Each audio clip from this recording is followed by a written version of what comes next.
Hello friends, welcome to all of you in our study channel सान physics classes and I am Abhishek Dubey. जैसे कि आप लोगों को पता होगा कि हमने अपना साउंड चैप्टर शुरू किया है, जो कि आपकी फिजिक्स का क्लास 9th का चैप्टर नंबर 7 है और पूरी साइंस क्लास 9th का चैप्टर नंबर 12 है, जिसमें हमने एक वीडियो ऑलरेडी अपलोड कर दिया है, जिसका लिंक डिस्क्रिप्शन में दिया भी है, आप जाके देख सकते हैं।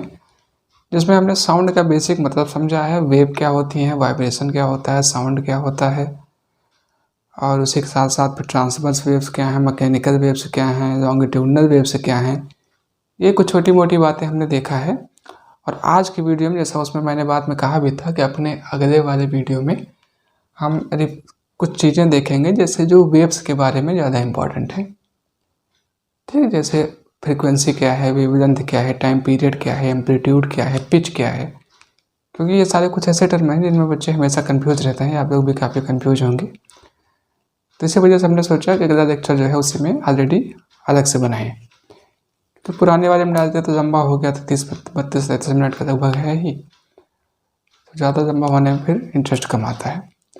तो आज वाले लेक्चर में हम यही देखेंगे, कैरेक्टरिस्टिक्स ऑफ वेव्स कहा जाता है इन्हें, जो हमने कुछ टर्म बताए, और इसके साथ में फिर रिफ्लेक्शन ऑफ साउंड देखेंगे, application of reflection of sound, या जैसे लॉ ऑफ साउंड ना, जैसे लॉ ऑफ लाइट है वैसे लॉ ऑफ रिफ्लेक्शन, वैसे लॉ ऑफ साउंड। ठीक, तो चलिए शुरू करते हैं। सबसे पहले हम देखेंगे characteristics of waves. Characteristics of waves, जो भी कुछ हमने शब्द बताया है इन सबको मिला के कैरेक्टरिस्टिक्स ऑफ वेव्स में पढ़ा जाता है। और वेव्स क्या है वो हमने बताया कि rapid disturbance of particles in motion, to and fro motion. ठीक, तो यही है कैरेक्टरिस्टिक्स ऑफ साउंड में। आपको सबसे पहले दो चीज़ें जाननी चाहिए, वेव अभी बताएंगे बाद में सब ढूंढ के कैसे क्या कहाँ पर है। पहले आप यहाँ पर आपको सबसे पहला चीज़ जानना चाहिए, कंप्रेशन क्या है। अगर आपने एनसीईआरटी बुक पढ़ेंगे तो एनसीईआरटी बुक में आपको कंप्रेशन और रेयरफैक्शन दो वर्ड्स जो हैं वो काफ़ी देखने को मिलते हैं। ठीक, तो कंप्रेशन क्या है? Compression are the region, these are the region, these are the regions where the particles are crowded, where the particles are crowded, पहला पॉइंट। और दूसरा, this is represented by, this is represented by, किससे represent किया जाता है इसे? The upper portion of the curve. किससे होगा? The upper portion of the curve, the upper portion of the curve. जो कर्व हम बनाते हैं ना, ये ऐसे वाला, ये इसी का जो ये अपर वाला पार्ट होता है, ये इसे कहा जाता है कंप्रेशन। अभी समझेंगे इस बात में सही से। और दूसरा इसमें होता है रेयरफैक्शन, जो इसी का बिल्कुल क्या है, अपोजिट, रेयरफैक्शन। इसमें क्या है कि रीजन ऑफ क्राउडेड पार्टिकल्स, या particles are crowded, particles are separated. The region where the particles are separated apart, particles are separated apart, मतलब दूर दूर जहाँ पर होते हैं वो होता है। और इसे रिप्रेजेंट किससे किया जाएगा? दिस इज रिप्रेजेंटेड बाय, ये दीज आप भी लिख सकते हैं, क्योंकि ये प्लूरल होगा, बहुत सारे बनते हैं। दिस इज, चाहे दिस लिखे चाहे दिस, दिस है तो आर, दिस है तो इस। This is represented by, this is represented by lower, ऐसे सकते हैं, lower portion of the curve. उसी बिल्कुल अपोजिट है, आप याद करें, दूसरा अपने आप देख सकते हैं। इसमें जो नीचे वाला बना हुआ है ये क्या है? Rarefaction, lower portion of the. दो चीज़ें हो गई, पहला क्या है कंप्रेशन, दूसरा क्या है रेयरफैक्शन। कंप्रेशन का मतलब हुआ कि जहाँ पर उसका इंटेंसिटी जो है, जहाँ पर जो है वो बहुत ज़्यादा हो। जैसे लाइट है, लाइट का डिस्ट्रीब्यूशन जो है वो एक समान होता है, लेकिन साउंड का डिस्ट्रीब्यूशन जो है वो एक समान नहीं होता है। कहीं पर थोड़ा ज़्यादा है, अगले पर कम है, फिर ज़्यादा है, फिर कम है, फिर ज़्यादा है, फिर ज़्यादा है, फिर कम है, ऐसे होता है। जैसे लाइट में क्या है, जैसे बल्ब जल रही है तो पूरे कमरे में बराबर उजाला है, वो बात सही है, एक बल्ब थोड़ा पास में ज़्यादा है, लेकिन कि पूरे में यहाँ पर ज़्यादा अंतर नहीं है, लेकिन साउंड में अंतर जो है वो बढ़ जाता है। ठीक, तो वही कंप्रेशन है और रेयरफैक्शन। कंप्रेशन क्या है, द अपर पार्ट, रेयरफैक्शन क्या है, लोअर पार्ट। अभी आप सारे टर्म को एक बार लिख लीजिए, फिर एक कर्व बना के ना बताएंगे तो फिर आपको आनंद आ जाएगा फिर, क्योंकि ये कुछ ऐसी चीज़ें हैं ना जिनमें बच्चे अक्सर बहुत ज़्यादा कंफ्यूज रहते हैं। और उसके बाद में फिर है तीसरा आपका है वेव लेंथ। वेव लेंथ अगर आप समझ रहे हो तो यहाँ पर क्या दो शब्द है, एक है वेव, दूसरा है लेंथ। तो वेव लेंथ क्या है, द डिस्टेंस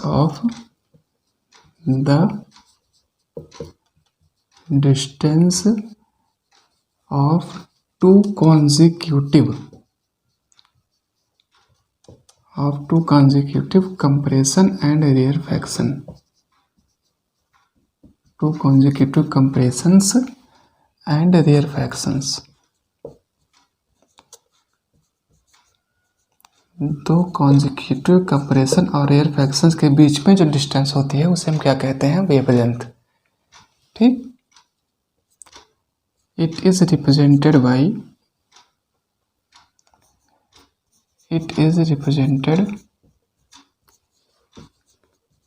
रिप्रेजेंट कैसे किया जाएगा, सबका रिप्रेजेंटेशन जो है वो आप ध्यान में रखेंगे। इट इज रिप्रेजेंटेड बाई ऐसे ये, तो ध्यान दीजिए, ऐसे तिरछी लाइन बनेगी, नीचे ऐसे निकल जाएगा। जैसे वाई होता है, वाई उल्टा वाई है, जैसे वाई आपका ऐसे बना तो उसी का उल्टा घुमा के। और इसे क्या कहा जाता है, ये एक ग्रीक वर्ड है, ग्रीक वर्ड क्या नाम है इसका, लैम्बडा, LAMBDA, लैम्बडा। ठीक, तो इसे कैसे रिप्रेजेंट किया जाएगा, ये इसका रिप्रेजेंटेशन है। और फिर SI यूनिट क्या है, SI यूनिट क्या है, अगर आप ध्यान दे रहे हो तो ये क्या है, डिस्टेंस है। तो डिस्टेंस की SI यूनिट क्या होती है, मीटर। मीटर की स्पेलिंग TRE होती है, TER नहीं होती। मीटर SI यूनिट है। अदर यूनिट पूरा वही जो पहले पढ़ा मोशन चैप्टर में वही आप लगाइए। अदर यूनिट क्या है, किलोमीटर, सेंटीमीटर, ये सब। ये हो गया आपका वेवलेंथ, चौथा। और इसके बाद फिर आपका चौथा क्या है, frequency.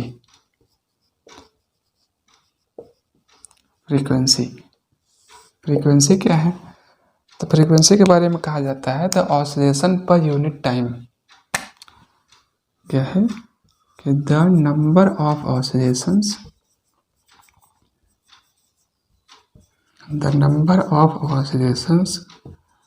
Produced per unit of time, produced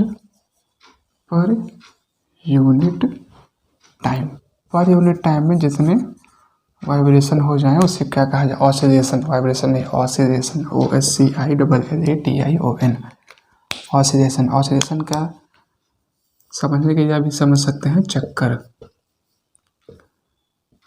मतलब वो ये है कि 1 सेकंड में जितना चक्कर लगा दे उसे क्या कहा जाएगा, उसकी फ्रीक्वेंसी। ठीक, फ्रीक्वेंसी को रिप्रेजेंट किससे किया जाता है, इट इज रिप्रेजेंटेड बाई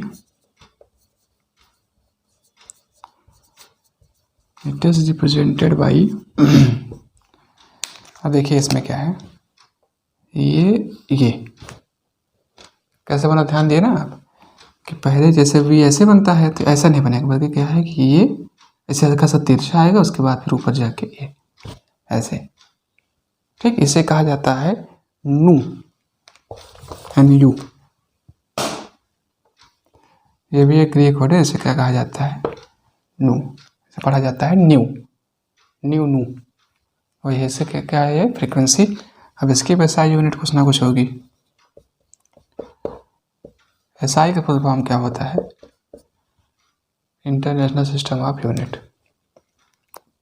इसका होता है सिस्टम इंटरनेशनल डी यूनिट, लेकिन उसका जो इंडिया वाली इंग्लिश है उसमें कहा जाता है इंटरनेशनल सिस्टम ऑफ यूनिट।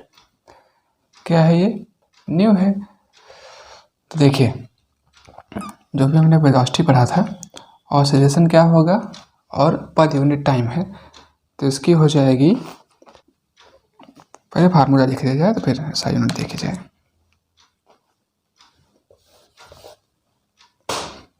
फिर इसके बाद इसका फार्मूला क्या है?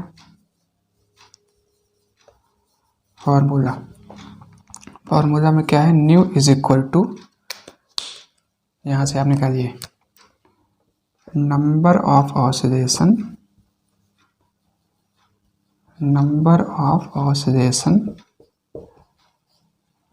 पर का मतलब क्या होता है? डिवाइड। यूनिट ऑफ टाइम मतलब कि यूनिट डिवाइडेड बाई टाइम। ये हो गया हुआ आपके ये। और इससे फिर SI यूनिट क्या होगी? SI यूनिट इसकी क्या होती है? हर्ट्ज। SHERTZ ऐसे लिखा जाता है, H कैपिटल में, नीचे भी छोटा सा Z। क्या है? हर्ट्ज पढ़ा जाता है। और 21 साइंटिस्ट के रिस्पेक्ट में लिखा हुआ है, तो उनका साइंटिस्ट का नाम है Heinrich Rudolf Hertz. HEINRICH, Heinrich Rudolf, RUDOLF Hertz. Heinrich Rudolf Hertz. Date of birth है वो है 22 जनवरी। बर्थडे इनका आने वाला है 22 फरवरी 1817। बर्थडे इनका आने वाला है, फिर बर्थडे इनका आने वाला है। केक काटेंगे ये। Heinrich Rudolf hertz. वेवलेंथ हो गया, फ्रीक्वेंसी हो गया। फ्रीक्वेंसी क्या है? Number of oscillation produce per unit time represented by nu. Formula है number of oscillation upon time. SI unit है हर्ट्ज। बर्थडे इनका इस दिन आता है। हर्ट्ज जो है वो हेनरिक रुडोल्फ हर्ट्ज साइंटिस्ट के ऑनर में, के सम्मान में इसकी यूनिट जो है वो हर्ट्ज जो है रखी गई है। ठीक, ऐसे को अगर आप और छोटा करना चाहें तो ऐसे लिखा जाता है N/T, नंबर ऑफ ऑसिलेशन को N से। फिर इसके बाद अब हम देखेंगे टाइम पीरियड। हमने 4 चीज़ें जो है देख लिया। 5वीं चीज़ है आपकी टाइम पीरियड। देखिए क्या है कि जैसे अभी हमने जब मोशन वाली फिजिक्स पढ़ी थी, मोशन वाली फिजिक्स का मतलब जैसे मोशन चैप्टर में, जो इस चैप्टर के पहले जितना पढ़ते आ रहे थे, उसमें भी तो वही था ना कि velocity, acceleration, distance, displacement, time. तो उसी तरह से सारी चीज़ें जो है यहाँ पर भी, अगर आप पिछले वाला लेक्चर देखे हो तो उसमें हमने कहा था कि इसी जो ये वाली फिजिक्स है, इस फिजिक्स को, या साउंड वाली फिजिक्स को क्या कहा जाता है? Wave optics. इसमें भी सारी चीज़ें वैसे वैसे, उसमें डिस्टेंस थी तो इसमें क्या हुआ? वेवलेंथ हो गया। उसमें आपकी वेलोसिटी थी तो डिस्टेंस अपॉन टाइम, तो यहाँ पर क्या हो गया? फ्रीक्वेंसी हो गई।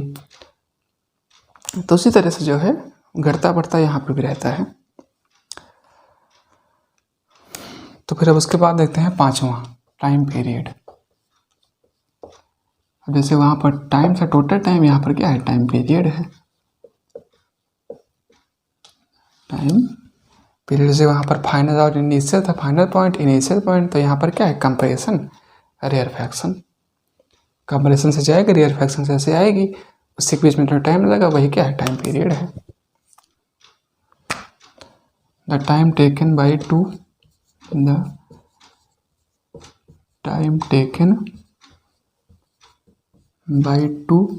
compression and rarefaction, by two compression and rarefaction,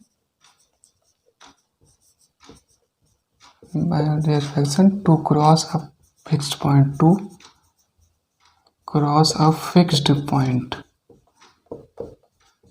is called time period,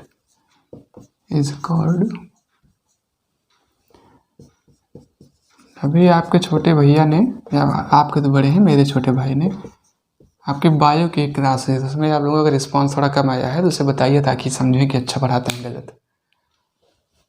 हमसे कह रहे थे कि आदमी बनाएगा, तो हमने कहा बना दो, कोई बात नहीं। तो वही बनाया, तो हमने कहा जाओ डाल के देखे क्या होता है। आपको लोगों का रिस्पॉन्स ही बहुत कम आया। तो भी पढ़ेंगे और वीडियो पढ़ेंगे। तो फिर क्या है टाइम पीरियड। टाइम पीरियड कैसे रिप्रेजेंट किया जाएगा? It is represented by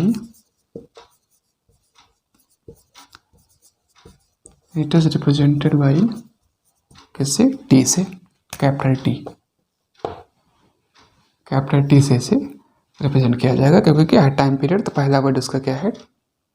T. इसे एक और डेफिनेशन आप लिख सकते हैं। और क्या लिखेंगे यहाँ पर? The time taken to complete one oscillation, the time taken to complete one oscillation is called क्या? Time period. अब आपसे कोई यहाँ पर पूछेगा ऑसिलेशन क्या है? ऑसिलेशन क्या है? टू कंप्रेशन एंड रेयरफैक्शन के बीच में जो डिस्टेंस है उसे क्या कहा जाता है? डिस्टेंस नहीं है, डिस्टेंस तो वेवलेंथ हो गई। मतलब दो कंप्रेशन और रेयरफैक्शन के बीच में को जाने में, अरे कैसे बताएं क्या है? ऑसिलेशन मतलब चक्कर है ना, मतलब दो कॉन्जिक्यूट, एक वेव मतलब एक कंप्रेशन है एक रेयरफैक्शन, दोनों एक कंप्रेशन से दूसरे रेयरफैक्शन में जान में जब हुआ तब हम ये कह सकते हैं वहाँ पर हमने एक ऑसिलेशन जो है वो कंप्लीट किया। ऐसे है, ऐसे ही आपका सर्कल है। सर्कल में क्या है, यहाँ से ऐसे इधर को चले और एक राउंड लगा के यहाँ पहुँच गए, तो फिर क्या हुआ कि वो एक राउंड पूरा हुआ। उसी तरह से एक कंप्रेशन से चले, बीच में रेयरफैक्शन है, उसको छोड़े अगले कंप्रेशन में पहुँच गए, तो उसी को क्या कहा जाता है? एक ऑसिलेशन। तो जो भी फ्रीक्वेंसी में हमने टाइम पीरियड वाला देखा है उसमें यही था, यही आपका ऑसिलेशन है। ऑसिलेशन शायद आप समझे हों क्या है।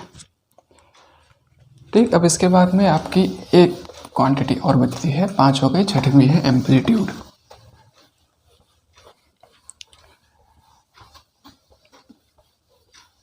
छठवीं क्या है? एम्पलीट्यूड। सिक्स्थ, एक बात कहिए, मुझे माफ़ करिएगा कि मैंने इन सबकी हिंदी नहीं देखी है, थोड़ा आप देख के अपने हिसाब से लिख लीजिए। बाकी समझा पूरा हिंदी में दे रहे हैं, केवल आपको एम्पलीट्यूड को हिंदी में क्या कहेंगे वो इतना आपको अपनी तरफ से होमवर्क है वो आपका। Magnitude of maximum disturbance, the magnitude of maximum disturbance, the magnitude of maximum disturbance in the medium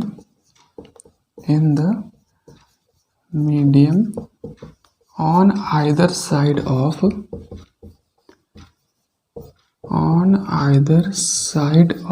mean value, on either side of mean value। ठीक, एम्पलीट्यूड। अब इसका यूज क्या है? इसका यूज क्या है एम्पलीट्यूड का? तो it is used two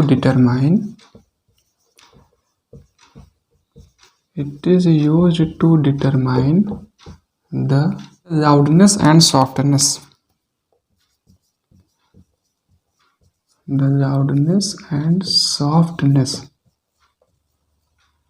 of the sound. जैसे कुछ लोगों का साउंड क्या होता है, बहुत हॉर्स होता है, कुछ लोगों का साउंड बहुत मीठा होता है, मतलब बहुत हल्का होता है।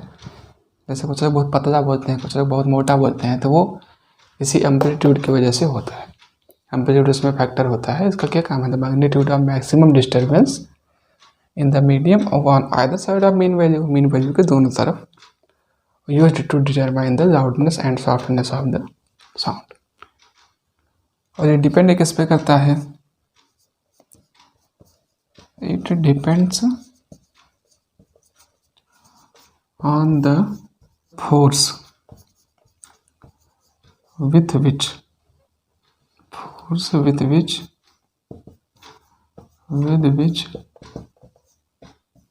the sound is this made to vibrate.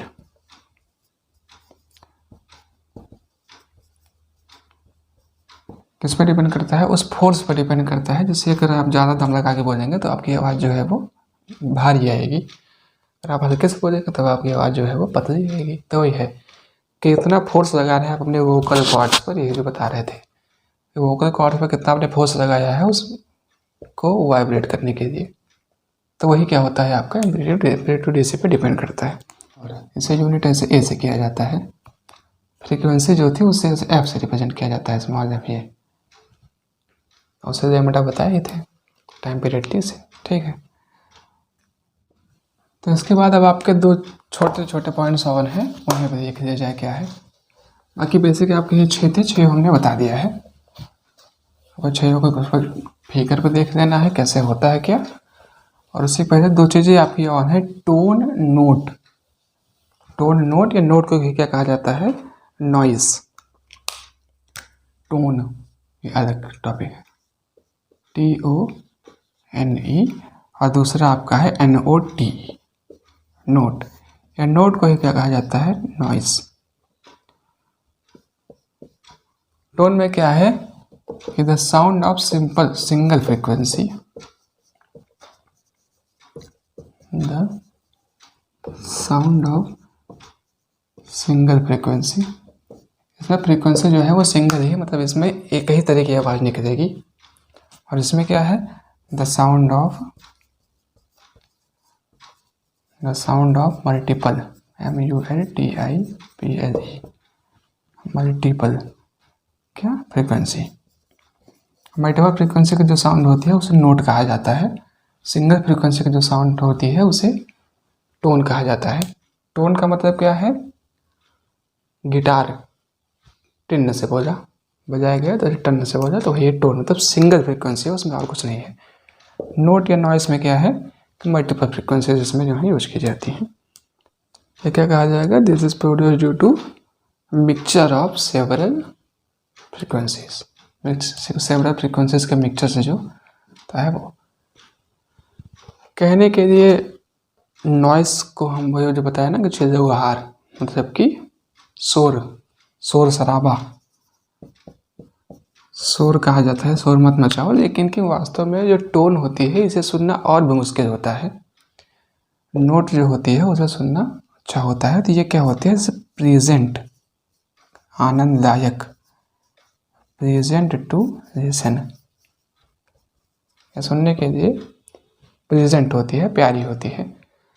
उसके पीछे वजह क्या है कि जैसे आप कहीं अगर माइक लगा हुआ देखे हो, जैसे रामायण वगैरह में माइक लगाया जाता है तो उसमें माइक में जैसे कभी कभी वैसे टी ऐसे बोलने लगता है, तो जो एक ही आवाज़ जो निकालने लगता है कभी कभी वही है टोन। और नोट क्या है? जैसे सारे यंत्र बजाए जा रहे हैं तो वो नोट है। टोन मतलब क्या हो? वही टोन समझने के लिए आप वही समझ सकते हैं कि जैसे कभी माइक जो होता है वो आपका अगर थोड़ा ख़राब हो जाए तो वो एक ही आवाज़ से टी ऐसे निकालने लगता है, वही है टोन। तो ये आपका हो गया टोन और नोट। अब हम बनाएंगे फिगर में सबको देखेंगे कि क्या क्या है। उसके बाद फिर और जो बचा हुआ है 2-3 चीज़ें उनको भी देखा जाएगा। देखिए ये सारी कुछ ऐसी चीज़ें हैं ना जिन्हें आप प्रैक्टिकल लाइफ में समझने में थोड़ा दिक्कत होती है। तो समझना पढ़ना ही है, बस कोई दिखाई तो देगा नहीं।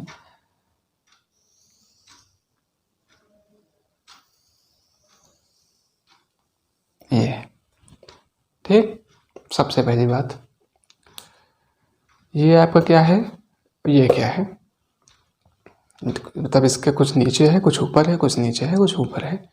और जब भी आपको बता रहे थे कि साउंड जो है वो एक ही लाइन में नहीं होती, कहीं पर ज़्यादा, कहीं पर कम, कहीं पर जीरो। जैसे यहाँ पर क्या हुआ, बढ़ रही है, बढ़ी, यहाँ तक बढ़ी, फिर घटने लगी, यहाँ पर जीरो हो गई, यहाँ पर फिर जीरो में घटी, यहाँ पर आई, उसके बाद फिर बढ़ना शुरू की, फिर जीरो पहुँची, फिर ये। दो चीज़ें होती हैं। जो अपर पार्ट आपका होता है इसे भी हमने क्या पढ़ा था, कंप्रेशन।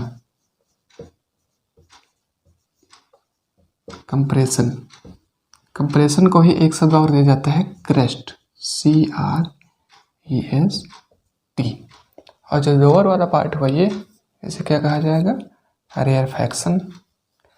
यहाँ पर क्या है, पार्टिकल्स जो है वो सबसे ज़्यादा दूर दूर हैं। हमने बताया था ना कि साउंड जो है वो ट्रेवल करने के लिए मीडियम की आवश्यकता उसे पड़ती है, और मीडियम अगर नहीं होगा तो साउंड जो है वो कम हो जाएगी। अपर वाले कहा जाता है क्रस्ट, नीचे वाले कहा जाता है ट्रफ। कंप्रेशन, रेयरफैक्शन, ये एक क्या पूरा हुआ कंप्रेशन, ये क्या पूरा हुआ, एक रेयरफैक्शन। तब यहाँ पर आपका क्या पूरा हो गया, एक ऑसिलेशन। वही अभी आपको हम ऑसिलेशन पढ़ा रहे थे, समझा रहे थे ना, तो वही है ऑसिलेशन।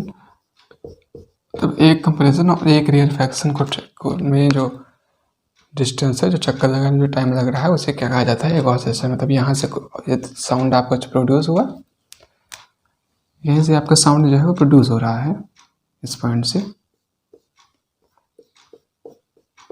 साउंड आपका यहाँ से प्रोड्यूस हो रहा है, यहाँ से प्रोड्यूस हुआ, फिर ऐसे बढ़ा घटा यहाँ पर आया, एक ऑसिलेशन कंप्लीट हो गया। एक ऑसिलेशन को कंप्लीट करने में जो टाइम लगा उसे क्या कहा जाएगा, फ्रीक्वेंसी। साउंड को इस पॉइंट से, इस जैसे मानिए कि पॉइंट ए है, ये पॉइंट बी है, ये पॉइंट सी है, ये पॉइंट ऐसे आगे भी और चलता चला जा रहा है। ए पॉइंट से सी पॉइंट तक साउंड को पहुंचने में जो टाइम लग रहा है उसे क्या कहा जाता है, फ्रीक्वेंसी, सॉरी उसे क्या कहा जाएगा, टाइम पीरियड। टाइम पीरियड में क्या था, the time taken to complete two compression and rarefaction, two consecutive compression and rarefaction. Consecutive मतलब कि जस्ट एक के बाद अगला, ये एक हुआ, ये अगला, ये है टाइम पीरियड। फ्रीक्वेंसी में क्या हुआ कि एक ऑसिलेशन, एक यूनिट टाइम में जितने ऑसिलेशन कंप्लीट कर देगा उसे कहा जाएगा कि इसकी फ्रीक्वेंसी जो है उतनी है। जैसे मानिए 1 सेकंड में अगर वो 10 ऑसिलेशन कंप्लीट कर दे रहा है तो उसकी फ्रीक्वेंसी कितनी है, 10 है। तो यही पूरा आपका इसमें इतना था। एक बात और बता दें कि जो ये फिगर आपका है, ये हमेशा इसकी ऊंचाई से इसकी ऊंचाई कम रहेगी, इसकी ऊंचाई से इसकी ऊंचाई ऊपर रहेगी। उसका वजह क्या है, क्योंकि देखिए ये वास्तव में फिगर ऐसे नहीं बनता है, फिगर आपका है ये ऐसे बनता है,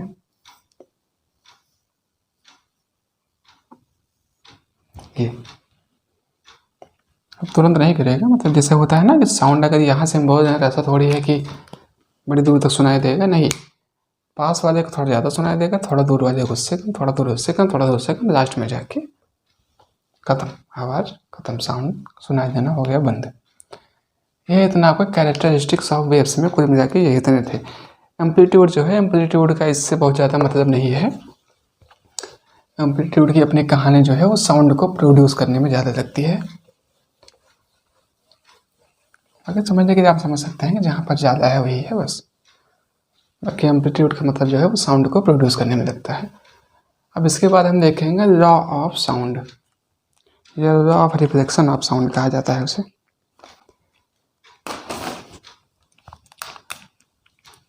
कैरेक्टरिस्टिक्स ऑफ साउंड अगर आप समझ जाते हैं तो आपको एग्जाम में भी बहुत ज़्यादा सहायता पड़ेगी और आपको ये चैप्टर समझने में भी बहुत ज़्यादा।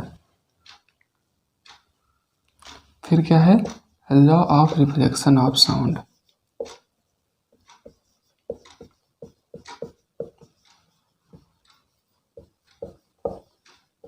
रिफ्लेक्शन ऑफ लाइट आप एक लॉ पढ़े होंगे, क्लास 7th में पढ़े होंगे, और अभी क्लास 10th में जाएंगे तब भी पढ़ेंगे, क्लास 12th में जाएंगे तब भी पढ़ेंगे। तो उसमें क्या था कि जैसे मान लीजिए आपका सरफेस है ना, इसकी ये नॉर्मल है, इंसिडेंट रे ये है, ऐसे पढ़ी,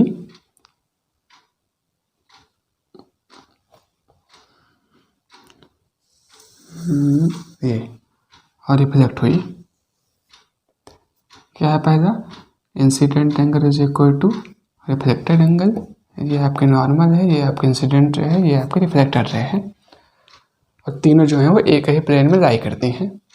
ठीक है, सेम यही लाइट वाला लॉ भी रिफ्लेक्शन ऑफ साउंड में भी लिखा जाता है। सेम यही लॉ है, कुछ भी बदलेगा नहीं, बदलेगा केवल कितना कि जैसे हमने आपको बताया ना कि लाइट आपकी क्या है, रे है, बट साउंड आपका क्या है, वेव है।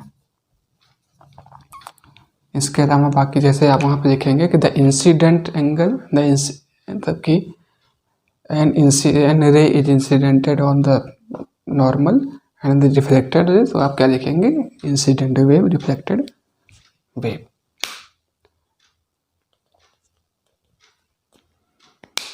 लिख दें क्या है, बाकी आप सेम वही वाला जो है पीछे वाला लिख सकते हैं।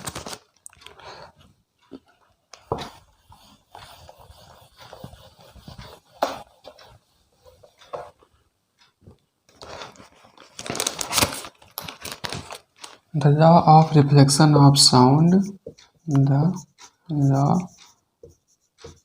of reflection of sound states that, क्या स्टेट करता है, पहला, the direction in which sound is, the direction in which sound is incident, sound is incident and reflected, the sound is incident and reflected, make equal angles with the normal, make equal angle with the normal, with the normal to the reflecting surface at the point of incidence, to the reflecting surface at the point of incidence। समझा रहे हैं क्या है, जानते हैं आप, बस केवल थोड़ा सा बताना पड़ेगा बस। और दूसरा क्या है, all these lie in the same plane, all these lie in the same plane। मतलब ये दूसरा है, ये पहला है। साउंड आप इंसिडेंट करेंगे, साउंड आपका रिफ्लेक्ट होगा, नॉर्मल एक रहेगी, एक सरफेस रहेगा, दोनों बराबर एंगल बनाएंगे। इसमें एक चीज़ देखिए होती है, reflecting surface at the point of incidence. इसका मतलब क्या हुआ कि जो सरफेस रिफ्लेक्ट कर रहा है उसी के पॉइंट पर normal to the reflecting surface at the point of incidence. Incidence का जो पॉइंट है, मैंने बताया ना आपको, जैसे मानिए सरफेस है, यहाँ पर अगर इंसिडेंट करेंगे, यहीं पर नॉर्मल बना, यहीं पर रिफ्लेक्ट होगी, तो वही है कि with the normal at the reflecting surface, reflecting surface आपका ये है, eight the point of incidence, point of incident जहाँ पर है, जहाँ पर डाली गई है वहीं पर, यही आपका ये है। सेकंड में all this are in the same plane. Same plane का मतलब ये होता है कि जैसे मानिए ये आपका बोर्ड है, तो बोर्ड में अगर हम यहाँ पर लग रहे हैं तो सीधे सीधे इसी बोर्ड पर ही लाइन रहेगी, ना बाहर आएगी ना अंदर जाएगी। प्लेन का मतलब यही होता है। प्लेन का मतलब क्या है, जैसे ये है, मानिए यहाँ से हमने साउंड यहाँ पर इंसिडेंट किया, यहाँ से ऐसा रिफ्लेक्ट हुआ, तो उसकी जो पोजीशन जो है वो इसी बोर्ड पर ही रहेगी, वो कहीं उसके बोर्ड के से ऊपर या बोर्ड के नीचे नहीं जाएगी। मतलब मोशन इसका जो होगा वो 3D नहीं होगा बल्कि 2D मोशन होगा। ठीक, मतलब गहराई से उसका कोई मतलब नहीं है, बस केवल ऊंचाई और लंबाई से ही मतलब है बस। ये आपको होता है law of reflection of sound. अब हम देख रहे हैं application of law of reflection of sound. Reflection of sound जो है इसका एप्लीकेशन क्या है।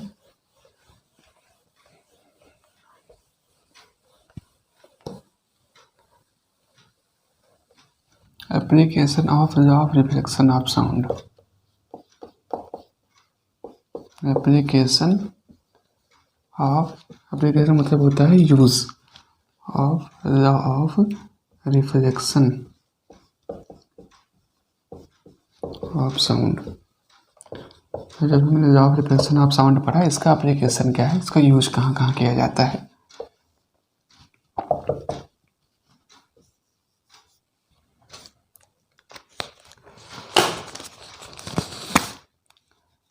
There are many applications of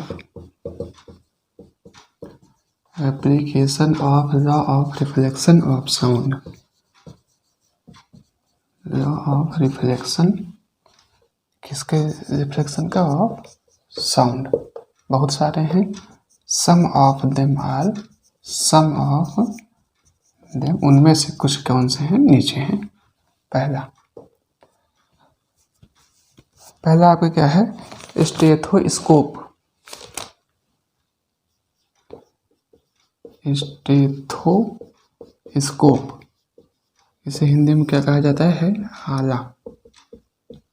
doctor साहब के पास जो होता है उसे क्या कहा जाता है? आला। आला में क्या होता है? गोसा लगाते हैं, दिल की धड़कन की आवाज़ जो है वो वापस आ जाती है, साउंड का रिफ्लेक्शन हुआ, वही है स्टेथोस्कोप। स्टेथोस्कोप क्या है? A medical instrument, a medical instrument used to hear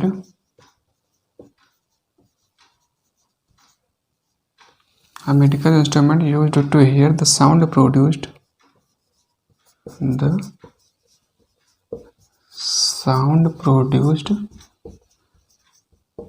within the body के अंदर जो साउंड प्रोड्यूस होता है उसे सुनने के लिए जो मेडिकल इंस्ट्रूमेंट यूज किया जाता है उसे क्या हो? वो क्या है? स्टेथोस्कोप है। दूसरा क्या है? Ceiling of concert halls. Ceiling of concert halls. अगर आप कभी बहुत बड़े हॉल में गए हो जहाँ पर मीटिंग वगैरह होती है तो वहाँ पर जो छत होती है वो छत ऐसे प्लेन छत की तरह नहीं होती, बल्कि वो ऐसे कर्व में होती है। ये ऐसे इस तरह होती है। इसको करने की वजह क्या है? जैसे मानिए कि यहाँ से साउंड प्रोड्यूस किया गया तो साउंड जैसे यहाँ गया, रिफ्लेक्ट होकर यहाँ आया, यहाँ गया, यहाँ आया, यहाँ गया, यहाँ आया, यहाँ गया, तो पूरे में आवाज़ जो है वो गूंजने लगती है, जिसकी वजह से अगर आराम से भी आप बोलेंगे तो सबको सुनाई देगा। तो ceiling of concert halls are curved because of listening a high sound,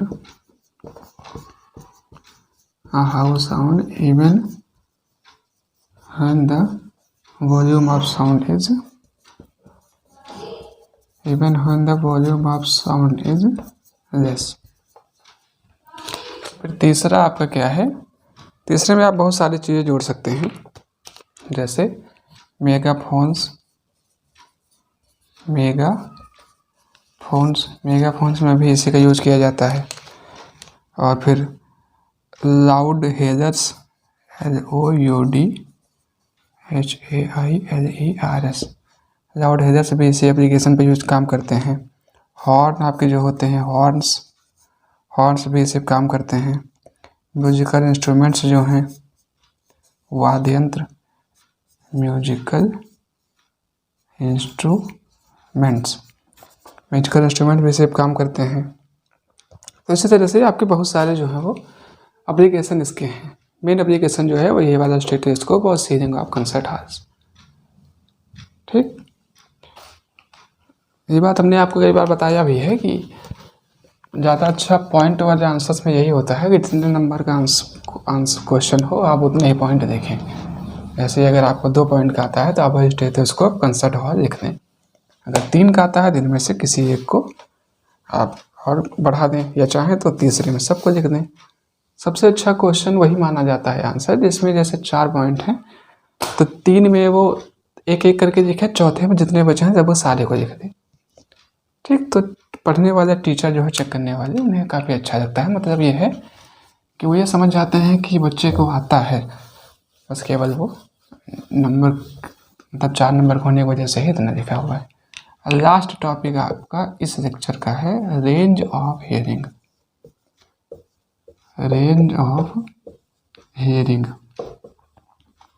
सुनने की जो क्षमता होती है वो कितनी होती है? रेंज ऑफ हियरिंग और इसी में आप आगे ऐड कर दें ऑफ ह्यूमंस।